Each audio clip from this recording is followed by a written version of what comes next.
Bendiciones, vamos a compartir esta tercera clase relacionada con neumatología o lo que es doctrina del Espíritu Santo. El Señor les bendiga grandemente.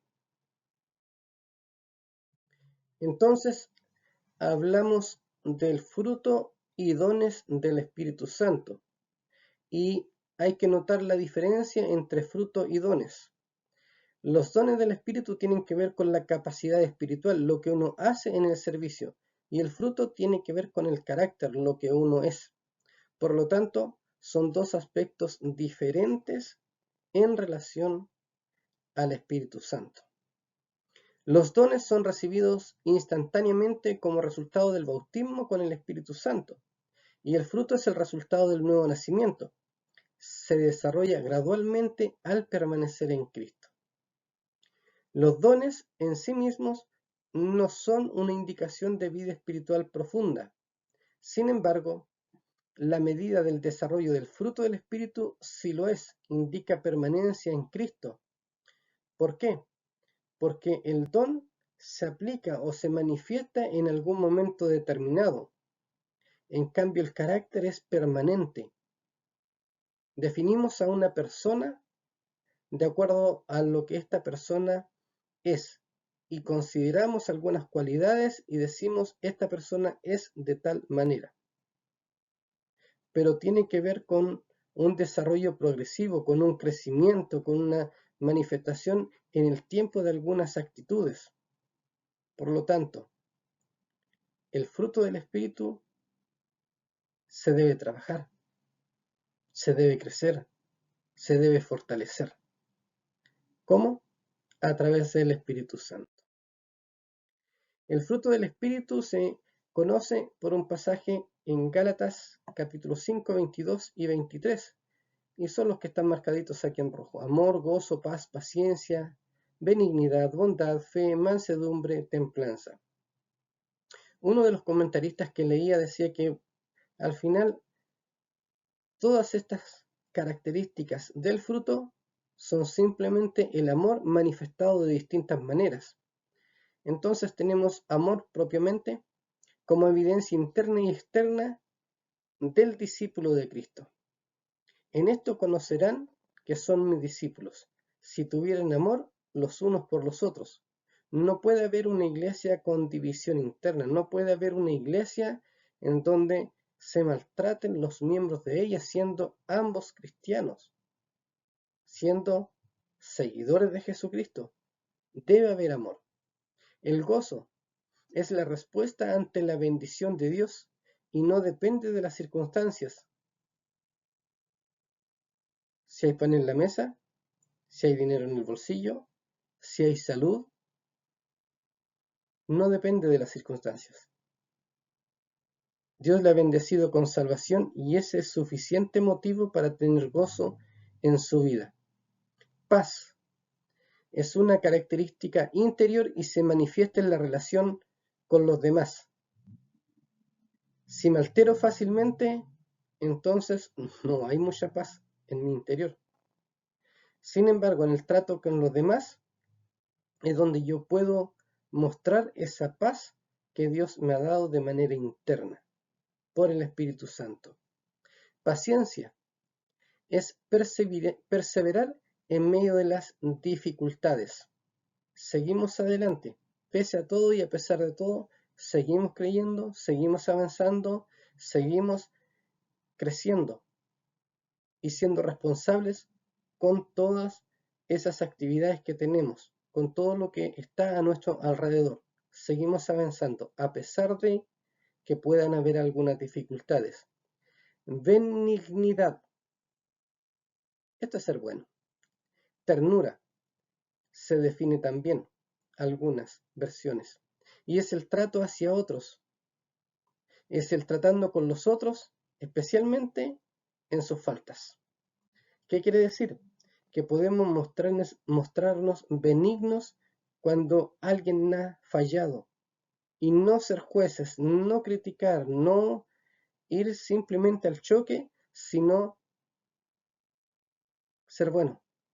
Porque una persona en falta ya no necesita que alguien le juzgue más. Suficiente tiene con saber que ha faltado y que el Espíritu Santo le esté dando a conocer su falta como para que nosotros vayamos más encima a agravar la situación condenándole. Necesita restauración. Bondad, amor manifestado de forma práctica, no farisaica. Quiere decir que damos, apoyamos a otros con algo práctico. Si necesita, damos compañía, alimento, algo que esa persona pueda estar necesitando, es ese amor manifestado de manera práctica. No simplemente decir que te vaya bien si está en necesidad. Algo podemos hacer para bendecir a otra persona y a eso se le llama bondad. Fe, también traducida como fidelidad, y es cómo el carácter se relaciona con otros. ¿Somos fieles hacia Dios, hacia las personas? En otras palabras, ¿somos confiables para otros? Mansedumbre es lentitud a la ira y a tomar ofensa. Hay algunas personas que fácilmente se enojan.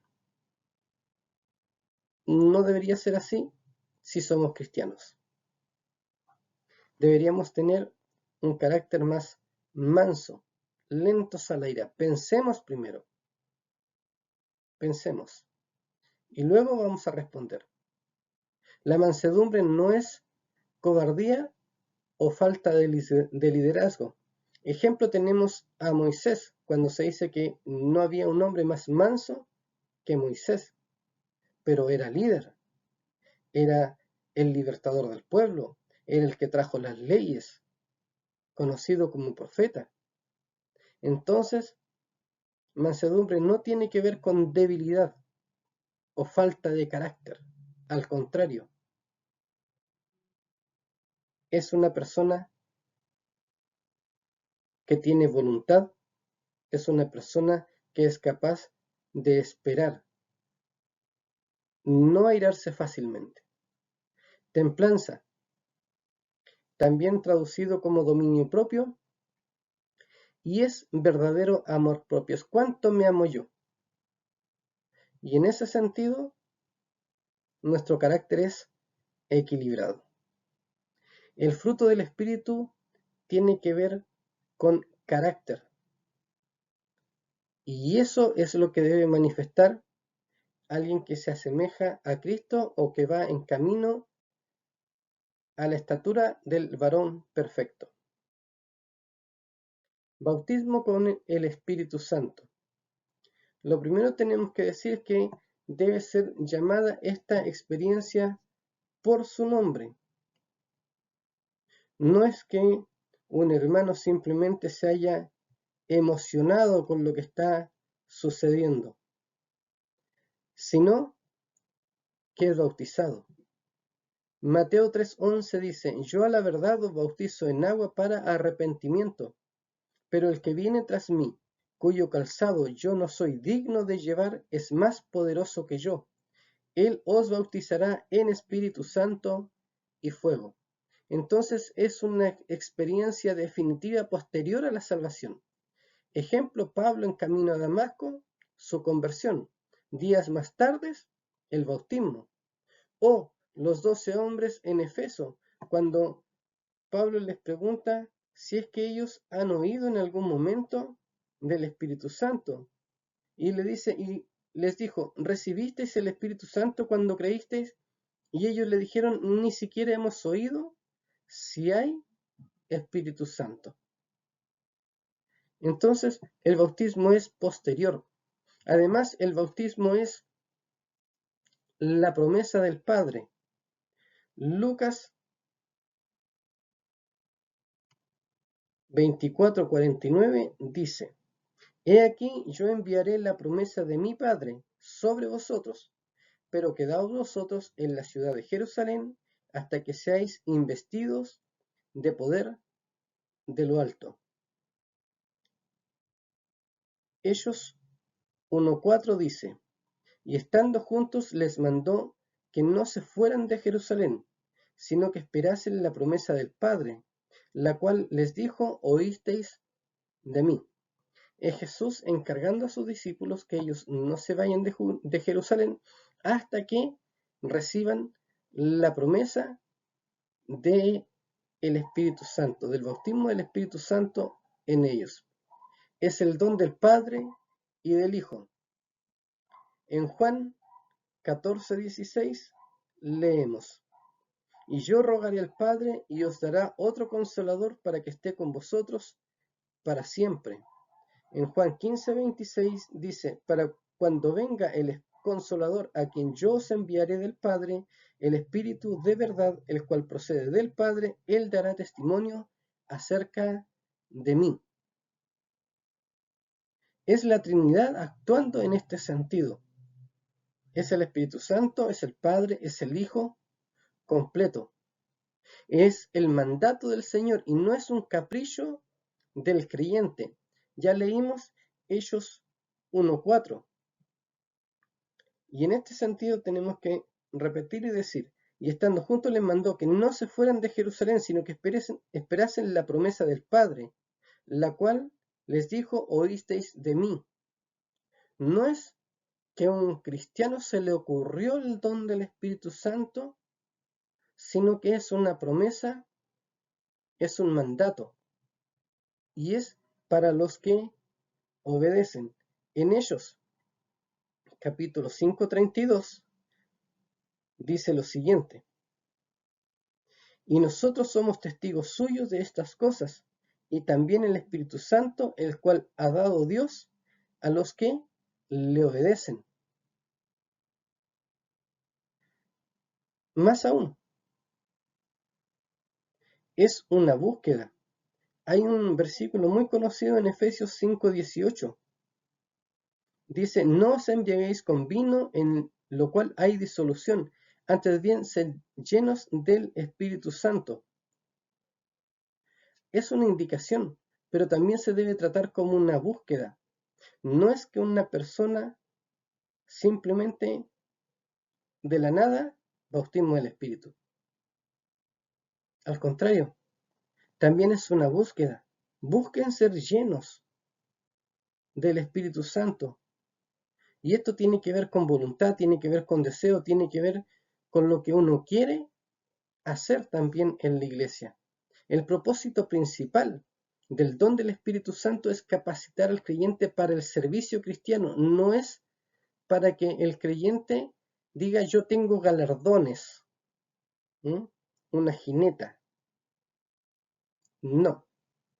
El don del Espíritu Santo son capacidades para servir a la iglesia, no para ser más. Es todo lo contrario, es para ser menos, para ser servidor. El manifestar un don del Espíritu Santo no lo hace superior a otros hermanos en la congregación en la que usted está. Al contrario, lo hace menos. ¿Por qué? Porque el propósito del don del Espíritu Santo es para servir a los demás. Eso es. Además, el bautismo con el Espíritu Santo es para todos los creyentes y no para una clase privilegiada.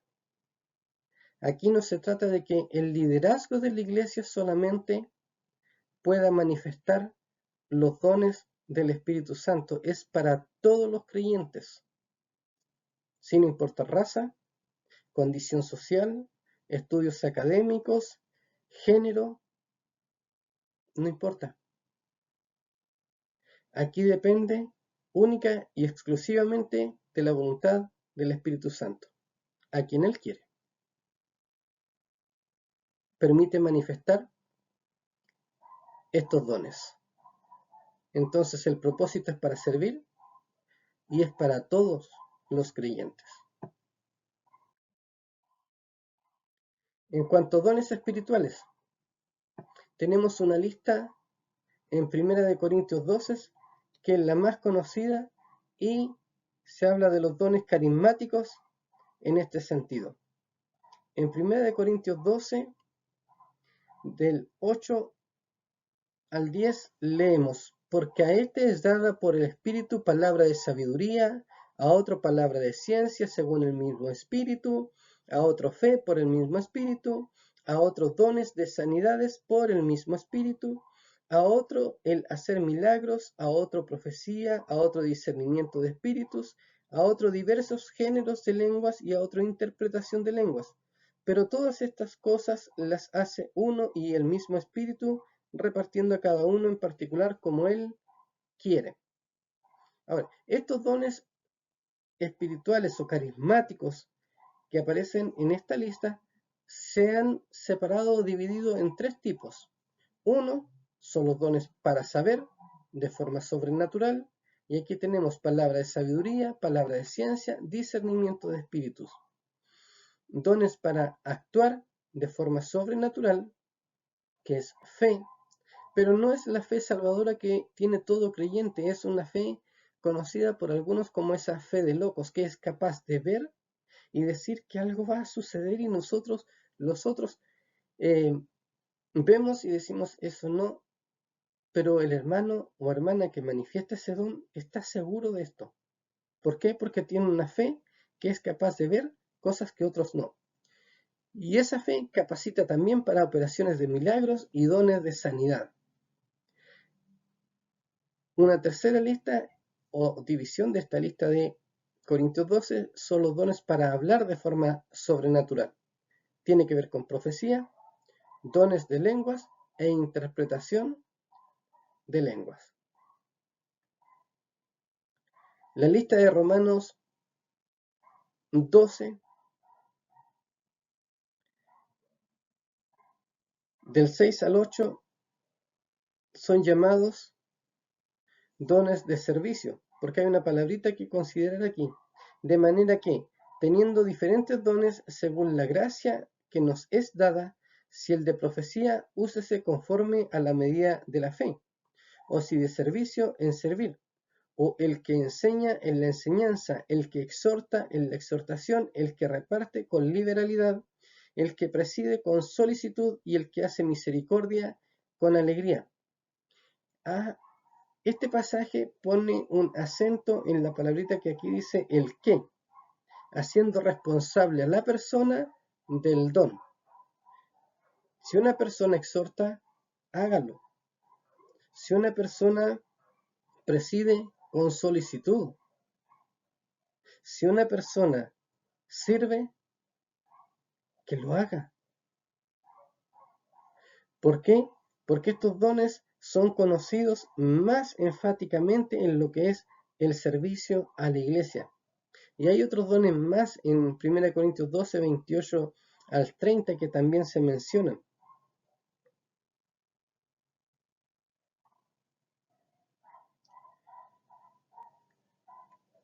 Otra lista que tenemos son dones ministeriales: apóstol, profeta, evangelista, pastores, maestros. Pero en esta sección se habla de que todos estos dones son para perfeccionar, edificar y traen unidad al pueblo. Estos dones ministeriales no son, como dije antes, para engrandecimiento personal. Aunque la misma persona es un don en este sentido, es para servir a la iglesia, para que la iglesia sea edificada. Y esa es la sustancia de los dones ministeriales. Algunas palabras finales en cuanto a neumatología. Una joven dijo en cierta oportunidad: ningún árbol da frutos hacia adentro, siempre es hacia afuera. Todo lo que tiene que ver con los dones espirituales, el fruto del espíritu, es hacia afuera. ¿Por qué? Porque lo que uno hace y el carácter se manifiestan hacia otros. entonces otras personas se van a servir del fruto que hay en nosotros, del don que hay en nosotros. Y es así. Un árbol no aprovecha sus propios frutos. Siempre son otros. O los toman, los reciben o los arrancan. Pero es para otros. Y eso hay que entenderlo. Es por eso que los frutos y los dones, o el fruto y los dones, no son para dejarlos guardados, son para otros. Y que otros sean bendecidos en eso. Y el amor debe ser la medida de la expresión de los dones espirituales. No podemos nosotros manifestar cualquier tipo de don sin amor. Debe ser el amor la medida de la expresión. Si no es por amor que se manifiesta algún servicio en la iglesia, algún don en la iglesia, entonces no sirve de nada. Puede ser usted excelente en algún servicio que aplica a la iglesia, pero si no lo está haciendo por amor, es tiempo perdido. Lamentable. Todo fruto es contenido en el amor. Todas las virtudes que siguen al amor son aspectos del amor mismo. El deseo de los dones debe ser motivado por el amor. El ejercicio de los dones ministeriales debe ser el amor. El sacrificio del Maestro, el Señor Jesús, fue por amor. La expresión de los dones de hablar debe ser por amor, si no solo será metal que resuena. Si alguno tiene un servicio que edifica la iglesia, ministre conforme al poder que Dios da, para que en todo sea Dios glorificado por Jesucristo. La iglesia necesita, como institución, que usted como cristiano manifieste esos dones y además que ministre de acuerdo a esos dones. Cuando se habla de ministre, se habla de servicio en todo ámbito, no solo el que predica, el que aconseja o el que canta. Todos manifestamos algún tipo de servicio, todos tenemos alguna capacidad para ponerla al servicio de la iglesia, del cuerpo de Cristo. Pero cada una de esas capacidades se debe ministrar a otros con amor. Y en todo esto, al final, es para que Dios sea glorificado por Jesucristo. El Señor les bendiga.